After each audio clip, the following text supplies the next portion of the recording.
Hello everyone, my name is Gaurav Solanki. Today we will be discussing about system catalog. This is a topic covered in advanced DBMS. A system catalog, when we consider this term, it is about a data dictionary. What exactly system catalog means? Whenever we consider a catalog always refers to information, a descriptive information about the specification of any product. Now, thinking in terms of DBMS, we are considering entire information stored by the DBMS. Hence, we will be considering the data in the DBMS. Now, data, it's a collection of files which is in the index structured. Hello everyone, this is Gaurav Solanki. I will be discussing about system catalog in advanced DBMS. This is the topic covered in the RTU syllabus. The first question, what is system catalog? How the information is stored in the DBMS, and with some suitable example. We have an example covering the schemas which we mentioned as sailors and reserves. We will discuss about it later. As of now, I will tell you the briefing about the system catalog. What exactly is a catalog? Now, when we look for the information for any product, we refer to the catalog. Now, catalog considers the descriptive information about say the product. Now, the product over here is the data. The data in terms of DBMS is a collective information and it consists the index structured. Now, data is also structured using indexes. So, what is the data concerned here is the metadata. Now, this metadata will consist of information which is over here. Now, we are discussing about the type, the position, the attributes of the entire table. Now, when we consider the metadata, it's always the descriptive information of the data. Now, the relational DBMS, which is the traditional DBMS, it consists of, or it contains the descriptive information for the data which is contained in the database. When we consider the relational DBMS, or when we refer to the DBMS, we always consider the traditional DBMS. Now, followed by the descriptive information. When we say descriptive information, it points to the metadata. As such, as we have shown the example over here, we are considering the attributes and their details. Followed by, now this system catalog can be termed as a catalog table, a simple catalog, system catalog, or the data dictionary. Now, when we say the table, this is a table consisting of the description of the schema. As you can see the example over here, this is a live example consisting of a sailor's schema, the reserves schema. This is SID, which stands for the sailor's ID, which is integer type, sailor's name, which is of string type, age of the sailor, which is of floating or the real value. Now, reserves. Now, this relation considers which sailor is reserving which boat. Hence, we are considering the boat ID to be integer and the day on which the boat is reserved. This is a small example. Now, before that, I would like to let you know that this entire information is been carried out by a book given by Ramakrishnan and Gerke. So, the entire reference goes to the chapter 12th and 15th of Ramakrishna and Gerke's third edition to the database concepts. Now, when we consider the schemas over here, as I said before, it consists of the information, the descriptive information of the tables or the data. Now, the data over here is contained within a table. Hence, this schema represents a definition of a table, and otherwise, if we have a table stored, we must have an indexing structure on top of it. We must be able to access that table. In order to access that table, there must be indexing, and this is a system catalog which consists of the entire description in terms of indexing. As we can say here, SID, which is there in sailors, it says the relation name, type is of int, and the position in the schema, followed by the sailor's name in the relational name, type and position, and so on. You can observe there, according to the precedence or according to the appearance in the schema, the position is given, followed by the reserve. And if you can observe the last two rows over here, we have mentioned attribute name, followed by the attribute attrib underscore cat, and string and 1. This is information about the table itself. Now this table is given some name. This name is attribute underscore category, or this is the table which contains the description about the other schemas. Hence, as I said before, the system catalog is a table. Now this table can also be queried. If you can query this table, it can also have the information, its own information can be stored over here. The attribute name, the relation name, the type can also be there, and the position can also be there. If you observe there, attribute is of type string, mentioned, position 1. Relation name, which is over here, can be of type, relation name, that is the table name, followed by, if you can see over here, these are the strings, mention it as string in the type and the position, followed by the type and the position, so on. So this covers a very important question of the RTO syllabus, which says what is a system catalog, how information is stored in a system catalog, with some suitable example. So if you are able to elaborate the entire thing, if you are able to elaborate these points with this example, this will be good enough. So now we will discuss about query optimization. This is another important question when it comes to the examination. What is query optimization? What is a query plan evaluation or the evaluator? How do we evaluate the query plan? Explain with a suitable example. When we consider the query optimization, we have to consider the parsing, the evaluation plans along with the catalog manager. As I said before, there exists a system catalog. Now there can be many system catalog files which can be contained in the catalog manager. As I said, it was index structured. So if there exist many system catalogs, there has to be a manager on top of them to control or to handle them. So this is a control manager which consists of entire information for the system catalog itself. Now coming to the query optimization. Now a query can be given in many ways. It says in many ways. We consider SQL notation. Now when we give the SQL or the SQL notations, we write the query based on the user's idea, we define a query, we give select, from and where clauses. These are the three basic clauses which we use when we use the SQL query. Now a query can be evaluated in many ways. If it comes to the parser, when a query is given, it is parsed. Now query can be evaluated in many ways.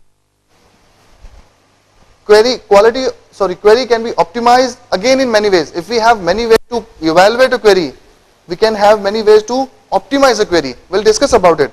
And then cost of the operation, which is in terms of input output. As I mentioned over here, input output. Now come to the diagram. When we process a query, when a query is given, query can be in many ways. If we write a query, select, from, where clause, a query is given to the parser. Now parser does the following operations to parse down into a tree. A tree structure will be considered sometime later, but as of now I can consider that the query is parsed by the query processor and then followed by the query optimizer. Now this optimizer generates a plan to evaluate a query, to estimate how much cost will be applied or will be used when we estimate that particular plan. And once a plan is generated, the query plan evaluator decides if this plan is useful based on the cost of the operation. It will have its own parameters to decide whether this query can be used or not. And this entire information is fetched from the catalog manager, where the information is stored, what are the attributes, what are the description of the particular query, where to fetch the data. Now when we talk about the cost of the operation, we are talking about input and output operations. Input, from where do we have to get the data, where the data is stored, under which directory, what navigation part do we have to consider, has to be taken care by the system catalog. This information is given by the system catalog. At the same time, where you have to provide the output, this information is also there in the catalog manager. Therefore, to fetch the data, to write the data, everything has to be considered when it comes to the cost. As well as there has to be some temporary storage. When we process a query, the intermediate results has to be stored somewhere. Again, they incur some cost. Inputting into the temporary relations, giving the output to the temporary relations. As I said, the query is passed to the query parser. Now we take an example, parsing of a query. A parsed query to the optimizer. This is a query which will be given to the optimizer. Plans are generated. The query optimizer generates a plan. Now, as I said, plans are generated. That means the query optimizer realizes that there exist many ways to solve a query. Then it is the major or the basic point, the operation. It has to realize the SQL query in terms of sigma pi x operation. Now this is a relational algebra expression, and any SQL query has to be realized in terms of the selection, the projection and the cross product. Now the cross product acts where there has to be multiple relations in concern. The projection where we have to select the field, and the selection based on some condition given in the query. Now the operation is performed in two basic steps. What are the steps here? Enumerate the alternative plans which are generated from here. Now as I said before, there exist many plans to be generated. So if there exist many plans, then those alternative plans are supposed to be enumerated. Enumerated in the sense they has to be worked on. If you select a plan, then this plan should be considered for the parsing. You have to consider the input output operation. Based on that, you have to estimate the cost. Now followed by the SQL query. As an example, we have taken the same schema which we have discussed in the system catalog topic. Sailors and the reserves schemas. The reserve schemas consist of SID, BID and the dates. The sailors consist of SID, name and followed by the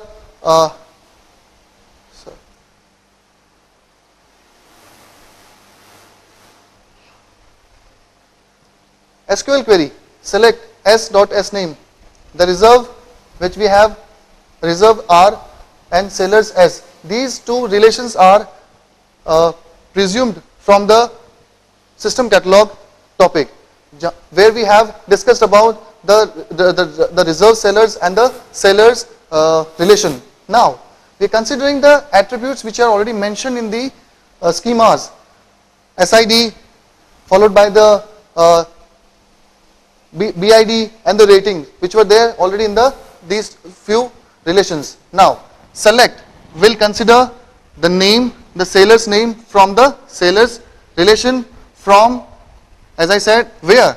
Now this particular clause introduce you conditions. The sailor ID from the reserves and the sailor ID from the sailors has to be equal, and the BID must be 100.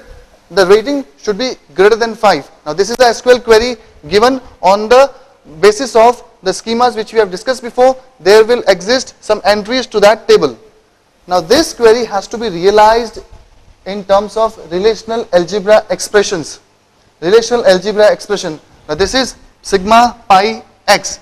Now this is natural join, which can also be considered as the cross product. As I mentioned over here, the basis is to realize sigma pi and the cross product of the operation. Now this cross product is equivalent to the join. This is natural join.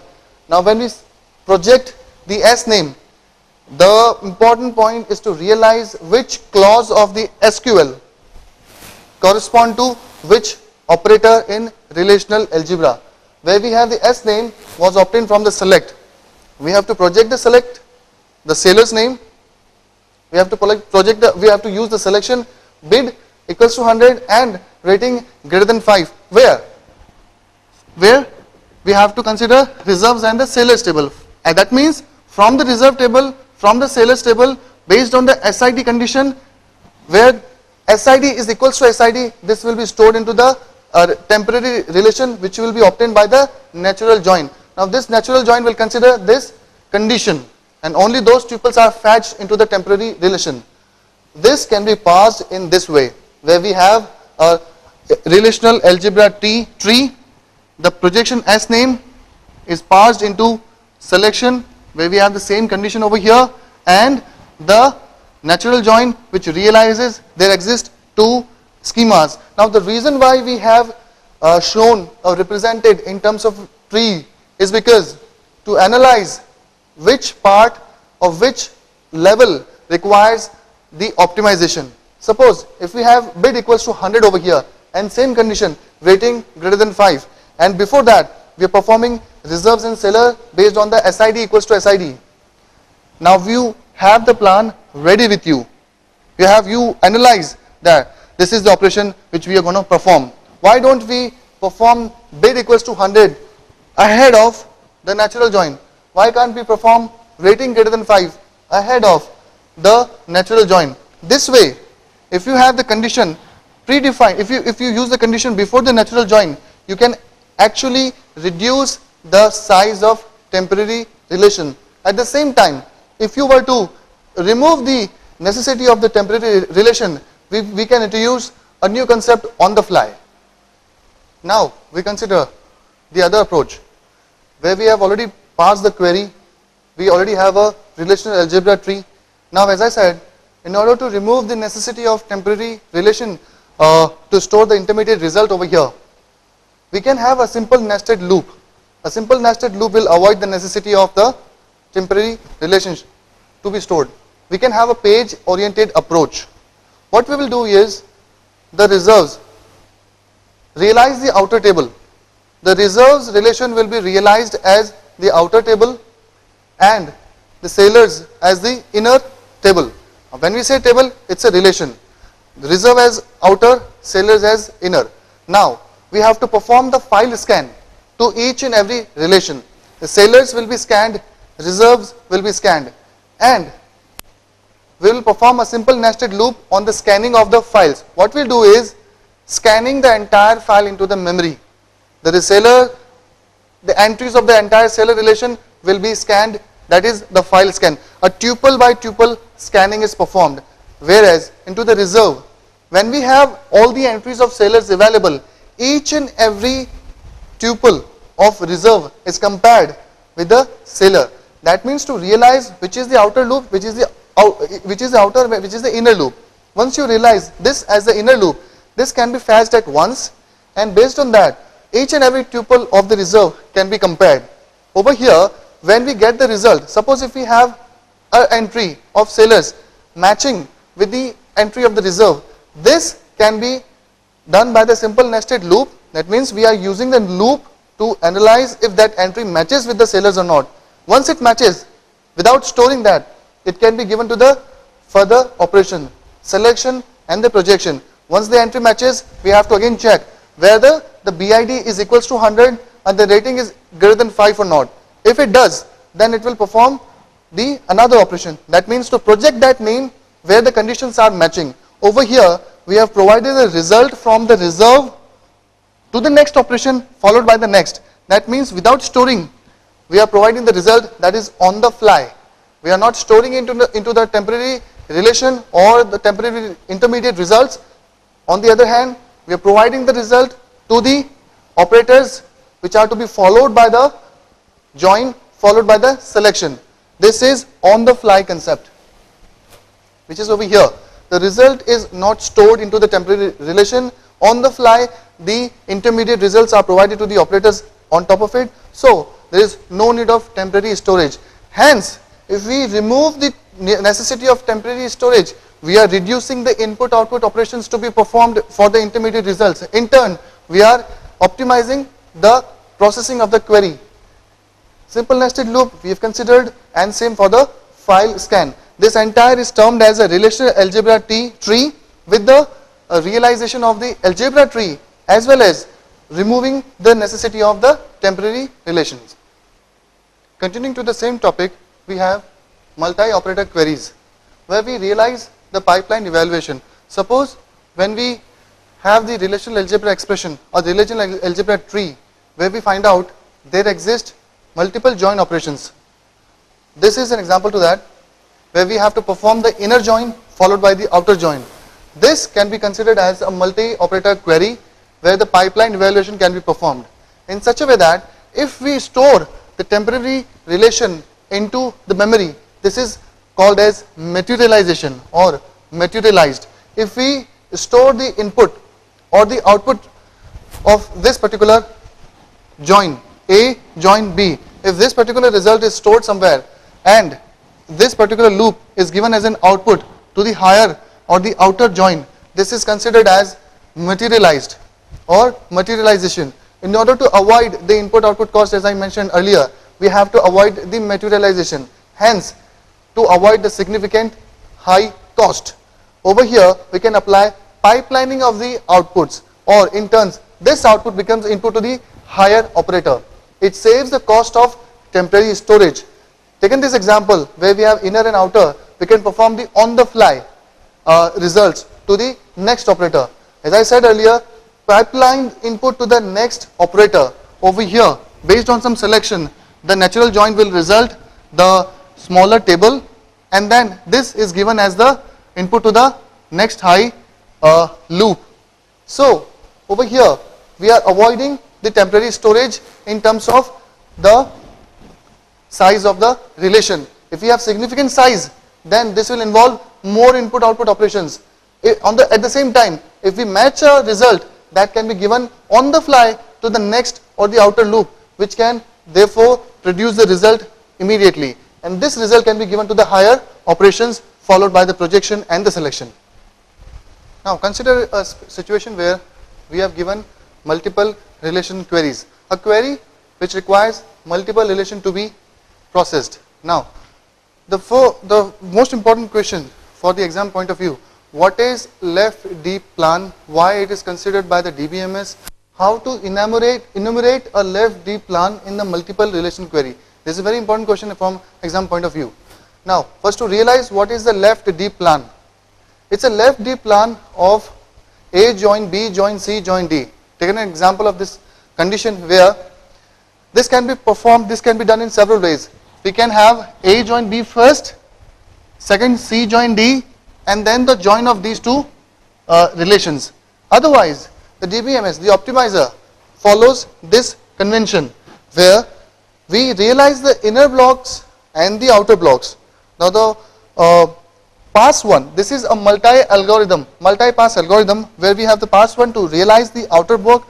Most outer block is scanned. The file scan is performed on the most outer block and we realize the inner block. The result of this, the result first, when we consider of the pass one, the result of this is pipelined to the operator over here. As such, the file scan of A is given to this operator. Now it performs the file scan of B, followed by the pass 2. This entire block is given as input to the C join. The output of this becomes the input to the join over here. This output combines with this to perform the natural join, followed by the next pass. Now if we read about the multi-pass algorithm which we have discussed over here, identify the best plan in terms of the optimization. Access the left child, which is the outer relation, perform the file scan of that left child, write intermediate results into the memory. Now we are involving memory here, followed by the projection and selection operators. If we have projection and selector over here, then we can perform likewise. However, we have the join followed by the join. So this condition comes once we have performed the entire left deep join and then followed by the projection and the selection operator. First we have to realize whether we have to perform the file scan in which relation. See, the major point over here is to realize which block has to be scanned first. As I said, access the left child first. This has to be scanned into the memory, perform the file scan, and then write the intermediate result based on the join over here. The pass performs the operation given to the next higher and followed by so on. So it might require multiple passes. Over here we have considered the pass 1. Now we will consider the pass 2. As we had considered in the pass 1, where we have to analyze the inner block and the outer block, the pass 2 continues as the two relation plan. Now we have to consider the two relation plan to be generated, where the single relation plan from pass 1 act as input to the pass 2, and this pass 2 involves the join of A join B, then join of C. So this is input to that the on top of join. Now temporary relations may be stored or it can be pipelined. If it is required to sort the result, the temporary result, then we have to use the temporary relation. That means store the intermediate result, perform some sorting on it, or otherwise if you do not require the sorting, this can be easily pipelined. As I said earlier, pipeline, the on the fly result can be provided to the joint which are there ahead of the inner joint. Now pass 3, coming out of the pass 2, that is realizing the most outer joint. Inputs from pass 2, that is the outer block, act as the input to the, and we have to enumerate the inner block. Whenever we say enumerate, basis on the result obtained from the previous passes, you have to compare. On each and every pass you have to do this. We have to enumerate the inner block based on the results which are coming from the previous passes. And then if you require additional passes to be performed, this process can be repeated as many as time number of joints are available, and we can obtain the best approximated plan. Now over here, the word best approximated plan informs or tells us that we cannot obtain the best plan here because we have to obtain the approximated plan. The approximated result says the cheapest plan, which can involve the lesser number of input-output operations which were there on the joints. If sorted, it produced the result in a specific order. That means if you perform, say, this has to be the name in the alphabetical order. Now this result will be given in an alphabetical order. Now coming to the first thing, why the DBM is considered the left deep joint plan here. There are bush tree available and certain other trees are available. Why the DBM is considered this left deep plan only is because it's a naming convention which is used traditionally. If you analyze one block as the inner, other block is the outer, you have to follow the same convention over and over for other queries as well in order to follow the same convention. Thank you.